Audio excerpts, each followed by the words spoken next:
Have you ever tried to learn a new physical skill like, I don't know, a golf swing or playing a guitar chord or even just throwing a ball and you felt like the harder you tried, the worse it actually got? Oh, yeah. Like your own body is just actively rebelling against your brain. Right. Exactly. Well, today, welcome to the deep dive. We have our hands on this really rare, unvarnished piece of audio. Yeah, it's a one-on-one sports coaching session. And it reveals exactly why your natural instinct to, just try harder is actually physically destroying your performance. It's so fascinating. So what we're looking at is a recording between two colleagues, and one of them is a teacher who is really struggling to master a table tennis backhand stroke. Yeah, and the other is basically stepping in to diagnose the problem. Right. And, while the immediate context here is table tennis, the real mission of our deep dive today is to extract the biomechanical secrets hidden in this session. Because it's not just about ping pong. Not at all. We are analyzing the kinetic chain, the physics of fluid motion, and really uncovering the cure for this, what we can call the illusion of effort. The illusion of effort, I love that.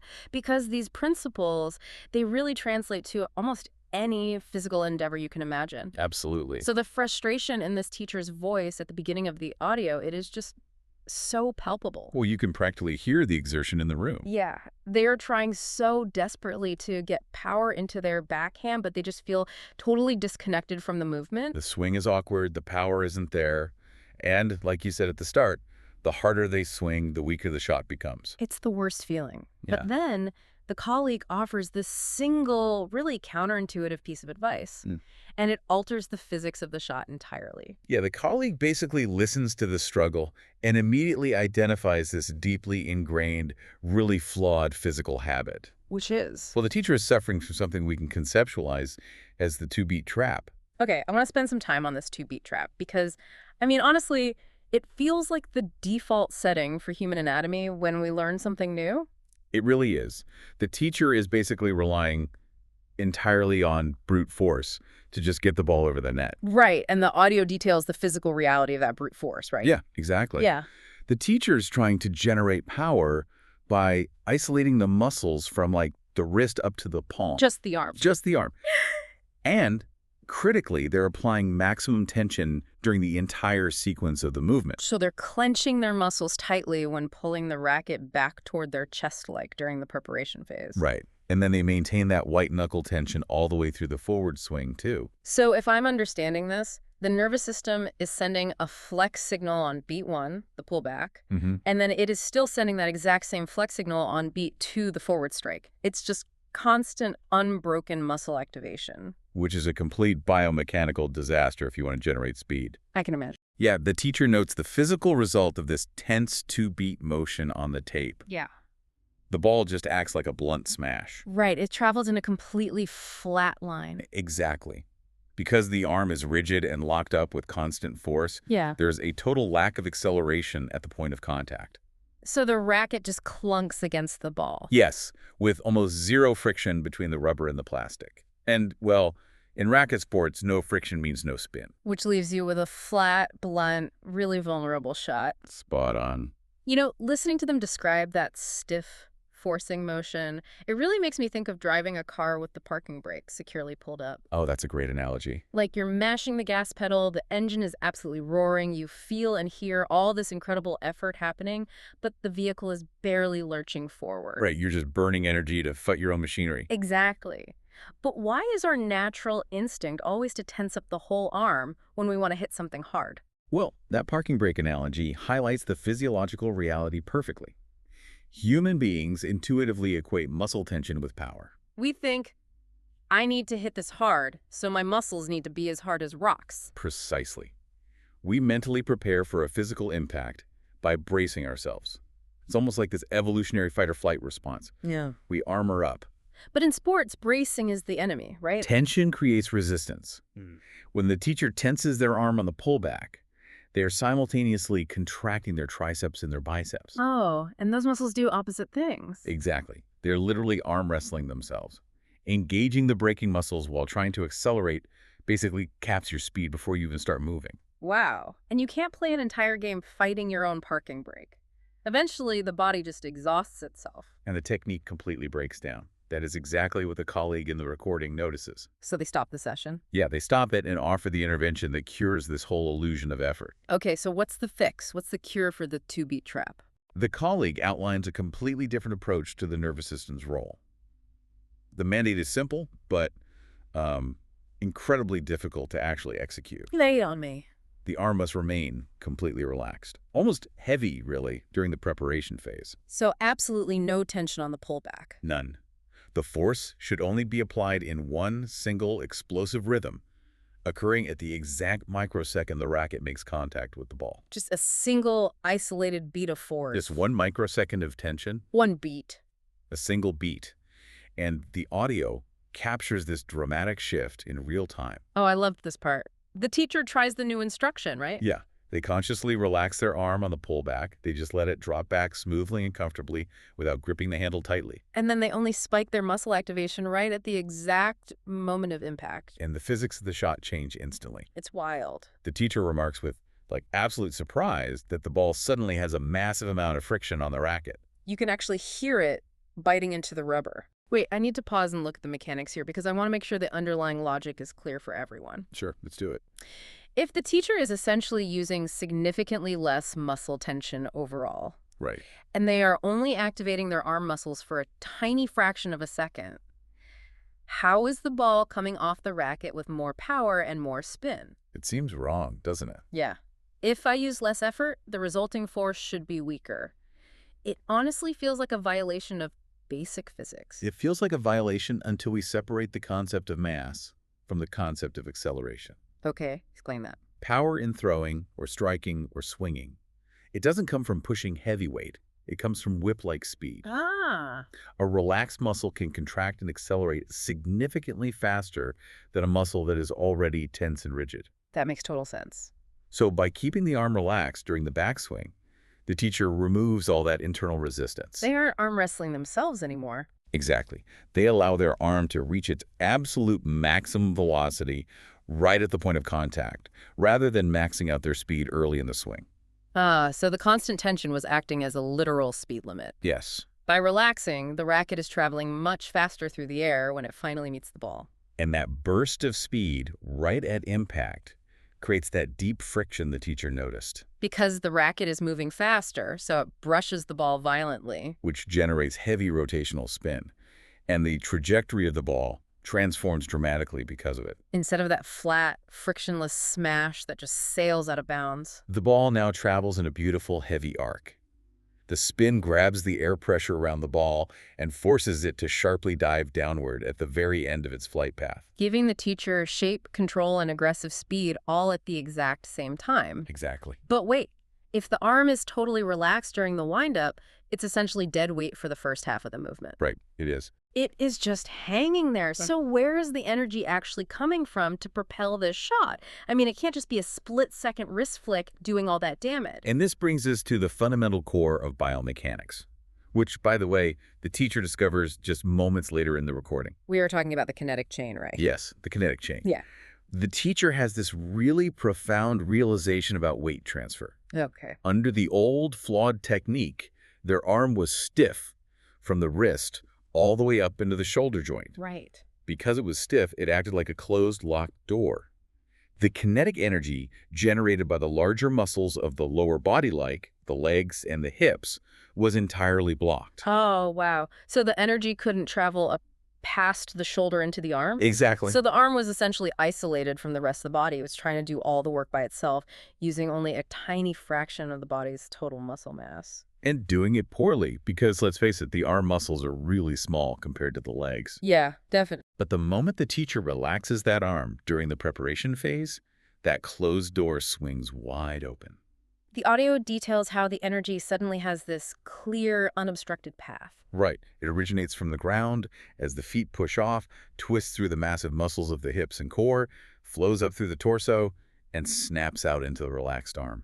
And the teacher literally states in the recording that it feels like they're using almost zero effort, yet the shot is violently powerful. It's a total paradigm shift. You know, listening to this whole sequence, it almost sounds like the mechanical anatomy of a bullwhip. Oh, I like that. How do you mean? Well, if you take a rigid wooden stick and swing it as hard as you can, it's never going to break the sound barrier. It Right. just pushes the air. But a leather whip breaks the sound barrier easily, and the only difference is that the leather is loose and pliable. Exactly. The relaxation in the material of the whip is what actually allows the kinetic energy wave from your hand to travel down the leather, compounding in speed until it violently snaps at the very tip. That is the perfect visualization of the kinetic chain. The relaxation is mandatory for the energy wave to travel. Wow. In the recording, the teacher's rigid arm was acting like the wooden stick. Once they relaxed, their arm became the leather whip, and the racket became the tip, breaking the sound barrier. That's incredible. And this leads to a major pedagogical takeaway that the colleague emphasizes. Movement is mandatory. Okay. What does that mean in this context? It means you cannot hit the ball effectively with just your arm, no matter how relaxed it is.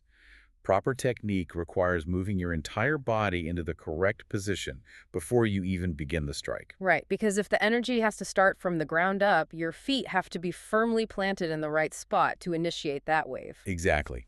Standing still and just waving an arm at a moving target is a total dead end. The complete dead end. The colleague even points out that they might occasionally start a brand new beginner off standing perfectly still, just to feel the isolation of the arm motion. Just to get the mechanics down. Right. But in reality, the entire body must synthesize the force.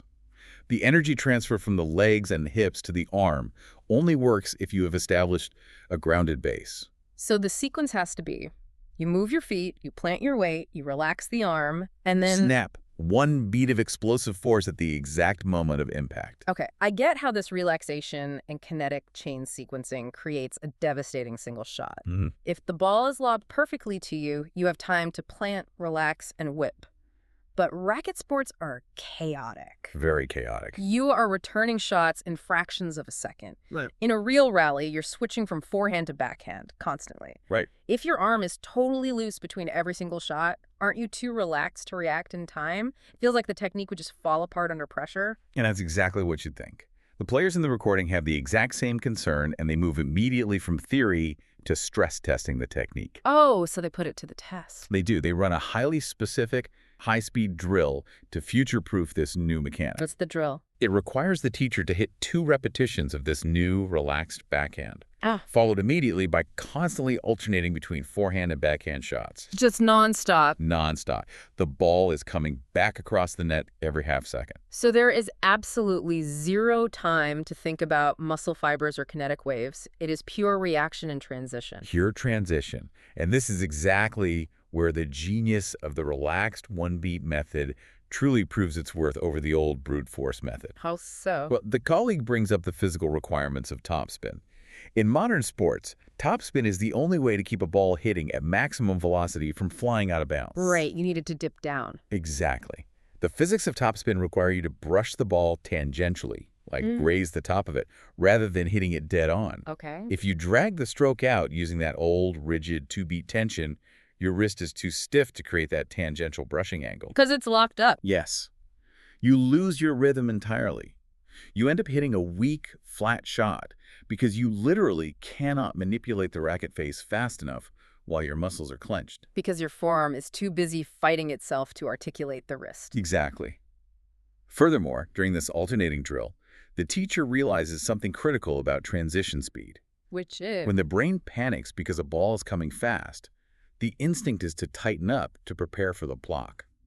But the tension locks your grip into one specific posture. Oh, I see where this is going. Yeah, changing from a backhand grip to a forehand grip requires a 180-degree flip of the racket face. And if your hand and forearm are tense, that rotation takes entirely too long. You will be late to the ball every single time. Wow. Which means the rigid forced technique might let you survive one basic, predictable shot. Right. But it completely shatters the moment the environment demands complexity, like adding topspin or switching sides quickly. It breaks down completely under complexity.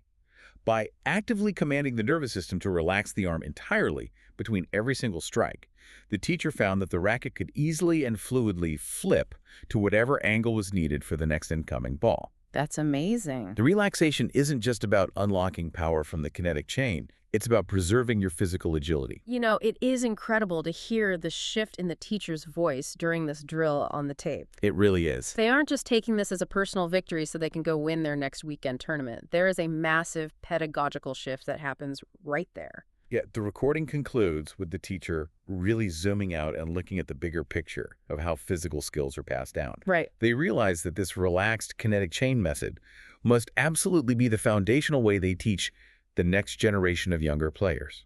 Instead of the intuitive but flawed arm-only method. Exactly. They acknowledge a really difficult truth. Yeah. The arm-only tense method is deeply intuitive to beginners. It is what kids naturally want to do because striking an object feels like a combat response to the brain. All right. The brain says, something is flying at me, armor up and swat it. And if you let a kid build their foundational game on that instinctual two-beat trap, they will eventually hit a developmental ceiling they simply cannot break through. They will hit a wall. Yeah. They won't be able to transition quickly enough to handle high-speed volleys. They won't possess the wrist flexibility to generate heavy topspin. And they will never learn to leverage the massive power engine of their lower body. So it's essential. The teacher firmly concludes that overcoming the body's natural instinct to tense up and passing on this fluid one-beat method from day one is basically non-negotiable for their students' future development. Well, let's bring all these incredible biomechanical insights together because the implications here go far beyond a ping pong table. Oh, absolutely. What does this deep dive mean for you listening to this right now as you navigate your own physical challenges? Well, if we distill the entire coaching session down to its absolute core, it leaves us with two golden rules for physical efficiency. Number one. Rule number one. Apply force only at the exact microsecond of impact. You must actively erase the tension from your preparation phase. Okay. And number two. Rule number two. Power is an illusion if it doesn't start from the ground.